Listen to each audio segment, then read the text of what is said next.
Assalamualaikum warahmatullahi wabarakatuh. Salam sehat dan salam bahagia buat kita semua. Selamat pagi sahabat semua. Jumpa lagi dengan kami dari tim Humas Kantor Imigrasi Kelas 1 TP Mataram dalam acara Pojok Patroli Podcast di awal tahun ini. Karena ini nuansanya masih suasana HBI, kami dari tim Humas mengucapkan selamat Hari Bakti Imigrasi ke-72. Semoga kita semua sebagai insan imigrasi akan terus tumbuh dan semakin tangguh dalam melaksanakan tugas-tugas keseharian kita. Amin. Sahabat, seperti kita ketahui bersama bahwa tema dari HBI ke-72 tahun ini adalah satu, bangkitnya pelayanan, kemudian revitalisasi penegakan hukum serta keamanan untuk negeri. Jadi sesuai dengan arahan dari Pak PLT Dirjen bahwa tahun ini adalah tahun penegakan hukum keimigrasian. Dan alhamdulillah pada pagi ini kami sudah bersama dengan Bapak Perlindungan. Beliau selaku Kepala Divisi Keimigrasian Kanwil Kemenkumham NTB akan ikut memberikan masukan-masukan kepada kita. Selamat pagi Bapak. Pagi. Selamat datang, selamat bergabung. Terima kasih. Pagi semua. Ya. Jadi seperti tadi saya sampaikan di awal Pak, bahwa dari 3 item yang disampaikan oleh Pak PLT Dirjen, satu yang menjadi concern dan stresser buat kita adalah penegakan hukum. Ya. Bisa dijelaskan kepada kami dan sahabat-sahabat di rumah juga nih Pak, maksudnya penegakan hukum imigrasi itu yang seperti apa sih Pak? Baik sahabat Rambo, selamat pagi. Benar yang disampaikan host tadi Pak Wisnu bahwa tema HBI tahun ini yang ke-72 ini ya yang jelas di samping revitalisasi pelayanan juga kaitan dengan penegakan hukum. Nah, penegakan hukum di imigrasi itu bisa juga terhadap WNI dan juga bisa terhadap WNA. Nah, penegakan hukum terhadap WNI dan WNA ini nggak lepas dari Undang-Undang Imigrasi Nomor 6 tahun 2011. Tentunya dalam pelaksanaan penegakan hukum itu nanti bila ditemukan orang-orang asing yang melakukan pelanggaran izin tinggal, misal menyalahgunakan izin tinggal, visa, atau masuk ke tempat pemeriksaan imigrasi atau ke wilayah Indonesia dengan menggunakan dokumen yang tidak benar, ada 2 cara penegakan hukum itu. Pertama, tentunya bisa di pro justisia, kemudian nanti bisa di TAK. TAK itu tindakan administratif keimigrasian berupa deportasi. Nah, WNI yang melakukan pelanggaran pemalsuan dokumen sesuai undang-undang imigrasi tadi juga bisa dilakukan penegakan hukum kaitan dengan pro justisia karena telah sengaja memalsukan dokumen baik dalam mengajukan paspor maupun nanti melintas negara tanpa melalui tempat pemeriksaan imigrasi. Jadi fokus penegakan hukum itu nanti karena selama ini imigrasi lebih fokus memaksimalkan pelayanan dan alhamdulillah sampai hari ini di seluruh kantor imigrasi Indonesia pelayanan imigrasi dan sudah dilaksanakan secara baik. Kemarin juga di hari Bakti Imigrasi yang ke-72 sudah di launching aplikasi M-Paspor yang sangat memudahkan masyarakat. Nah, kesempatan itu juga kita tahun ini dengan arahan Pak PLT Dirjen lebih mengekspos salah satu fungsi imigrasi terkait penegakan hukum. Jadi penegakan hukum itu juga jadi bagian tugas fungsi imigrasi untuk menjaga kedaulatan negara. Baik. Terima kasih. Jadi Pak, tadi disimpulkan bahwa penegakan hukum keimigrasian itu kan bukan cuma buat WNA aja Pak. Betul. Publik itu umumnya tahu kalau udah urusan sama imigrasi pasti urusannya sama orang asing. Betul. Ternyata nggak seperti itu Pak ya. Betul. Jadi mungkin bisa dijabarkan sedikit Pak biar sahabat-sahabat Rambo di rumah ini paham. Penegakan hukum keimigrasian yang seperti apa yang bisa kita kenakan atau terapkan kepada warga negara Indonesia sendiri Pak? Untuk warga negara Indonesia, seperti kita ketahui, ketika mereka mengajukan permohonan paspor, banyak juga yang dengan sengaja untuk tujuan yang tidak baik memalsukan dokumen. Banyak fakta ya kita temukan di lapangan, misalnya untuk mengelak pajak atau mengelak hal-hal pidana lain yang terindikasi ketika dia menggunakan dokumen sesuai data yang benar, ya kan, pasti akan terdeteksi pelanggarannya. Makanya biasanya di samping mengelak pajak atau modus-modus operandi lain, para WNI itu sengaja memasukkan dokumen dari KTP, KK, akte lahir atau ijazahnya untuk mendapatkan paspor. Atau untuk wilayah NTB ini khususnya karena memang di sini kantong-kantong TKI ada yang memasukkan umurnya untuk bisa diberangkatkan sebagai pekerja migran Indonesia. Seperti itu. Oke, baik. Jadi tentunya kita sebagai insan imigrasi mengharapkan bahwa teman-teman dan publik itu dalam rangka mengajukan permohonan paspor harus dengan data yang benar, betul, informasi yang benar, tujuan yang benar, dan betul, peraturan-peraturan yang melingkupi secara benar, Pak ya. Betul, betul. Baik, terima kasih, Pak.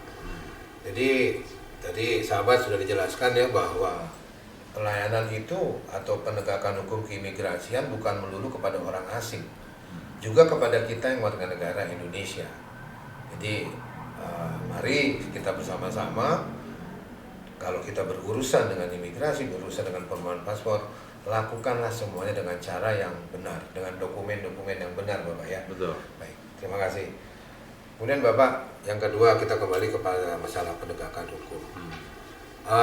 Penegakan hukum seperti apa yang pernah dilakukan oleh Divisi Keimigrasian di NTB melalui Kantor Imigrasi Mataram selama ini, Pak, yang bisa mungkin supaya publik tahu kita ini kerja benar gitu, kita nggak main-main. Gitu. Betul. Gimana, Pak?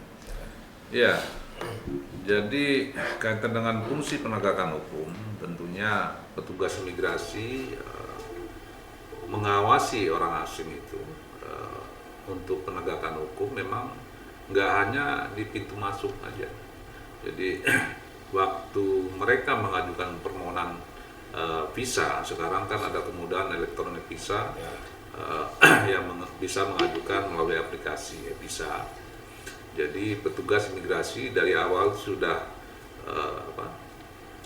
melakukan verifikasi permohonan baik data dan data dukung dan data data pemegang paspornya serta tujuan atau kepentingan dia masuk ke negara Indonesia. Kemudian nanti di pintu-pintu masuk di bandara-bandara, kalau di NTB ini di Lombok ada TPI atau tempat pemeriksaan imigrasi, Bizam, Bandara Internasional Zainuddin Abdul Majid. Nah, di pintu masuk itu nanti petugas imigrasi di counter itu juga bisa melakukan verifikasi terhadap benar nggak dokumen yang digunakan waktu pengen masuk ke negara kita, tujuan kedatangannya sesuai visa yang dimintakan atau diperuntukkan. Kemudian nanti juga setelah mereka berada di wilayah Indonesia, khususnya di wilayah NTB, visa yang dimintakan tadi atau diajukan tadi sesuai nggak peruntukannya juga. Misal dia mengajukan visa kunjungan untuk tujuannya wisata, sosial budaya, tapi disalahgunakan untuk bekerja dan seterusnya. Nah, disitulah fungsi penegakan hukum yang dilakukan oleh petugas migrasi, baik dari awal permohonan visa, di pintu masuk nanti di bandara atau di tempat pemeriksaan imigrasi laut, atau nanti setelah dia berada di wilayah Indonesia. Nah, jika ditemukan pelanggaran waktu mereka masuk kemudian berada di wilayah Indonesia, petugas imigrasi atau pejabat imigrasi bisa melakukan penegakan hukum. Penegakan hukum itu nanti setelah ditemukan pelanggaran di lapangan, misalnya ketika ditemukan orang asing bekerja tidak sesuai dengan visa atau izin tinggalnya yang dipunyai, kami imigrasi bisa melakukan pro justisia. Nanti setelah dilakukan pendalaman baik penyidikan maupun penyelidikan, kemudian ditemukan unsur pelanggarannya, kita bisa langsung mengajukan pro justisia ke kejaksaan dan seterusnya nanti diputus di pengadilan. Itu fungsi penegakan hukum kaitan dengan pro justisia. Kemudian nanti ada fungsi lain kaitan dengan penegakan hukum untuk menegakkan kedaulatan negara, yaitu tindakan administratif keimigrasian. Ini fungsi lain yang dipunyai oleh petugas imigrasi atau imigrasi untuk mengusir orang asing yang tidak sama sekali tidak punya manfaat di negara kita. Ngapain kita memelihara atau membiarkan orang asing yang berada di Indonesia kalau dia tidak punya manfaat, apalagi melakukan pelanggaran jika ditemukan. Ya kita deportasi, kemudian kita usulkan penangkalan sampai berapa waktu hingga dia nggak bisa masuk ke negara kita. Jadi fungsi-fungsi itu melekat di diri petugas migrasi dalam rangka penegakan hukum keimigrasian. Nah, data-data yang ditemukan baik di seluruh kantor migrasi, fungsi penegakan hukum itu sudah dilakukan oleh petugas migrasi. Walaupun memang mungkin belum maksimal karena keterbatasan petugas, ya kan. Kita seperti misalnya di kepolisian jumlah petugas lebih banyak. Kita di migrasi nggak di setiap kabupaten kota itu ada kantor migrasi, dan kekurangan sumber daya manusia juga berpengaruh tidak maksimalnya penegakan hukum yang dilakukan oleh petugas migrasi di lapangan. Mungkin itu. Baik, jadi sebagai kesimpulan Pak Kadif, ada dua yang bisa dilakukan kalau ada temuan ataupun bukti kalau ada wna melanggar. Yang pertama adalah pro justisia Pak ya. Betul. Yang kedua adalah tindakan administrasi keimigrasian berupa tindakan pendeportasian. Betul. Kalau dengar ceritanya begitu kayaknya nggak gampang Pak ya, jadi petugas imigrasi apalagi yang berfungsi sebagai penegakan hukum. Betul. Tadi Bapak juga bilang bahwa pada prakteknya di lapangan, mengingat jumlah yang terbatas, teman-teman kita itu kiat-kiat apa Pak? Karena ini di Pulau Lombok aja wilayah kerja Mataram sudah sedemikian besar luas begitu Pak ya. Betul. Ada pulau-pulau juga. Ada kiat-kiat tertentu nggak Pak di samping ada kesulitan yang seperti itu supaya kita tetap bisa maksimal melaksanakan fungsi penegakan hukum tadi Pak? Baik, mengantisipasi persoalan kekurangan sumber daya manusia itu, kita di migrasi bisa memaksimalkan Timpora yang ada. Timpora ini beranggotakan seluruh aparat penegak hukum. Ada polisi di sana, ada Satpol PP, ada pemerintah setempat, ada bea cukai yang jadi ikutan, ada BIN, ada TNI juga yang terlibat, pihak kejaksaan. Nah,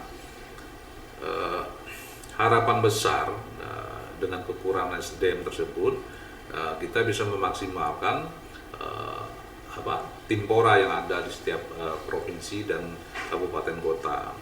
Karena kita sangat berharap lagi peran aktif para penegak hukum lain membantu kita. Nah, penegakan kedaulatan negara ini bukan cuma tugas petugas imigrasi. Jadi seluruh penegak hukum atau aparat penegak hukum atau aparat negara di negara kita ini punya tugas. Di samping aparat negara juga masyarakat.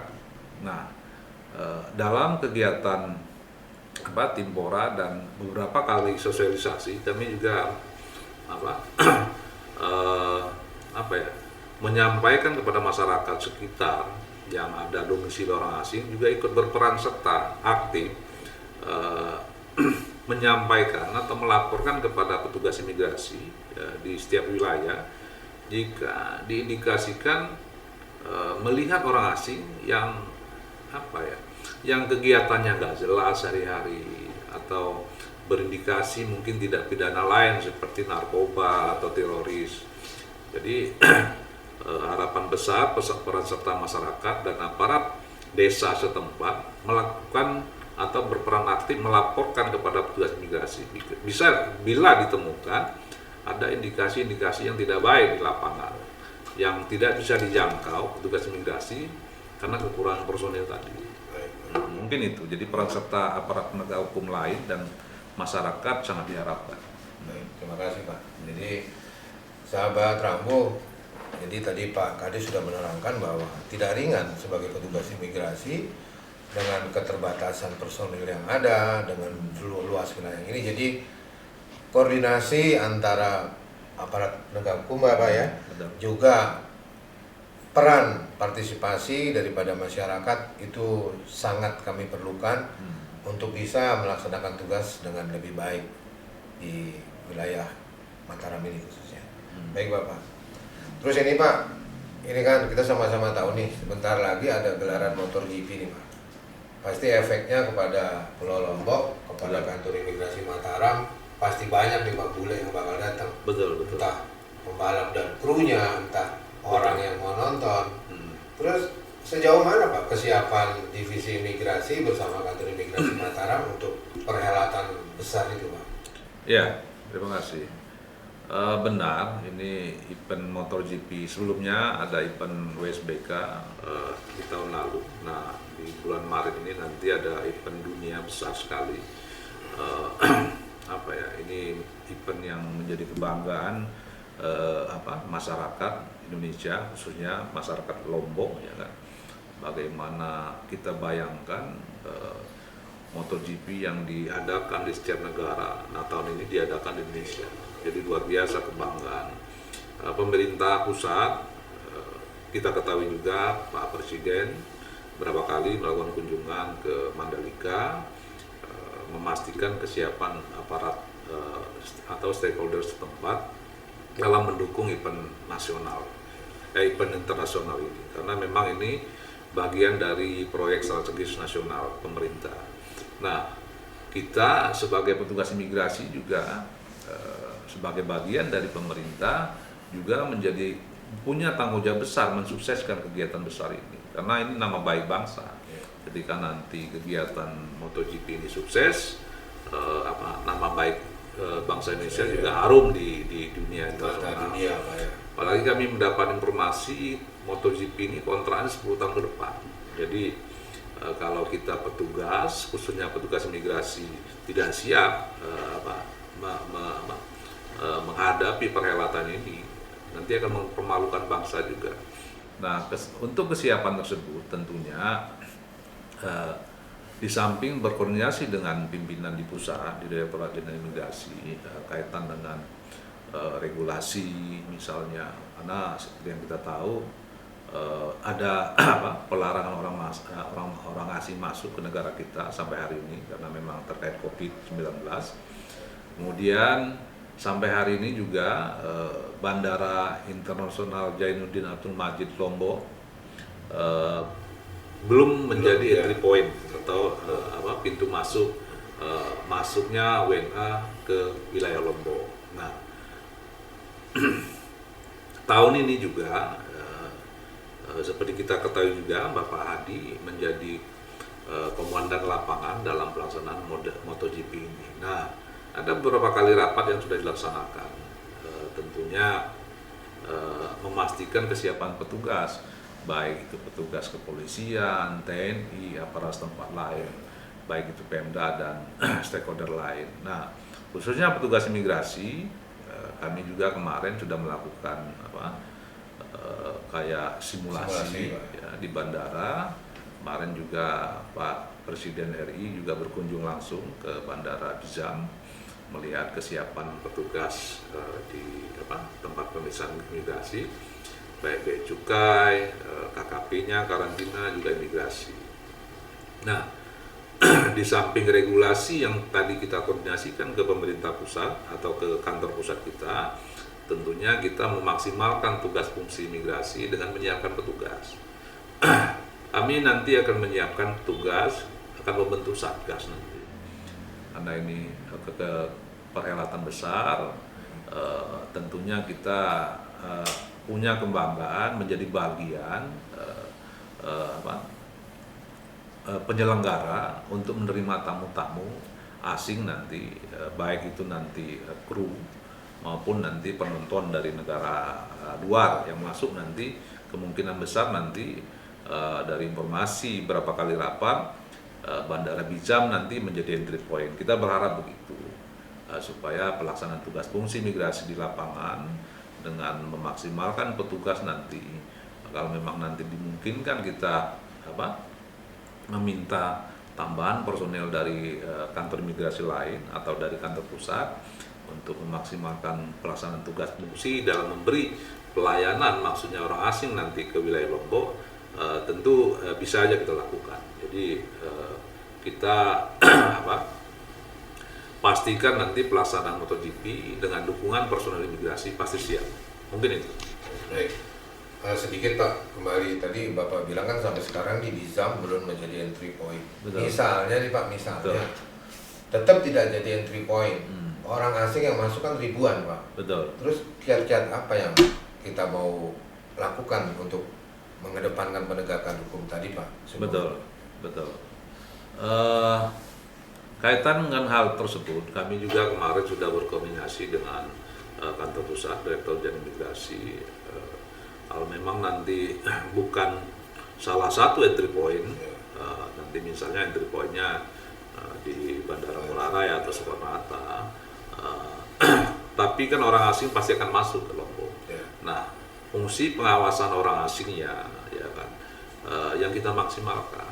Kami juga minta dukungan nanti dari tim pusat, dari koordinasi tersebut, untuk memastikan orang-orang asing yang masuk di NTB atau Lombok ini nyaman.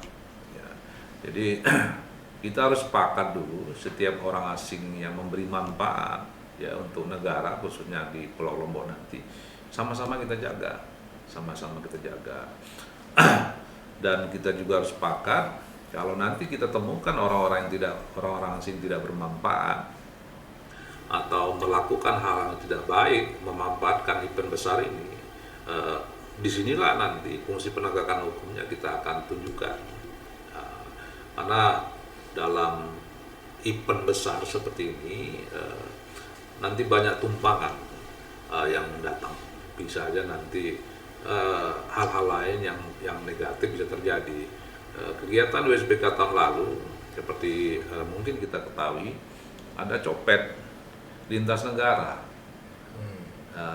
yang juga sempat mempermalukan kita. Kami juga lagi berkoordinasi dengan pihak Polda atas arahan pimpinan pusat untuk mendapat informasi awal pergerakan orang terkait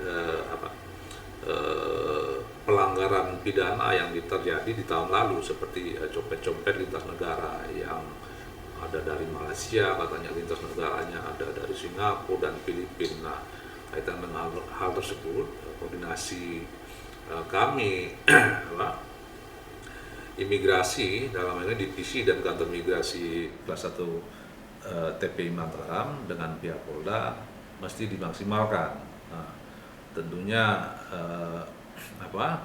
dengan jaringan atau petugas atau sumber daya manusia di Polda yang lumayan besar, itu bisa kita manfaatkan untuk membackup pelaksanaan tugas fungsi pengawasan orang asing di Lombok nantinya.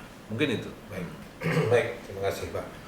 Jadi demikian sahabat Rambo, kita udah dengar sama-sama ya, nggak gampang jadi petugas penegakan hukum imigrasi itu Pak ya. Betul. Tapi intinya kami dari imigrasi akan tetap bekerja secara maksimal dengan tentunya menjalin hubungan dan koordinasi dengan stakeholder atau instansi terkait. Betul. Serta peran serta masyarakat. Jadi kita ini sahabat-sahabat semua juga bisa menjadi bagian dari penegakan hukum keimigrasian. Terima kasih Pak Kadif untuk waktunya. Sama-sama. Terima kasih, sekian sahabat Rambo untuk episode podcast hari ini. Kita jumpa di episode berikutnya. Stay tune, Pojok Patroli Podcast. Salam sehat. Salam sehat. Ya.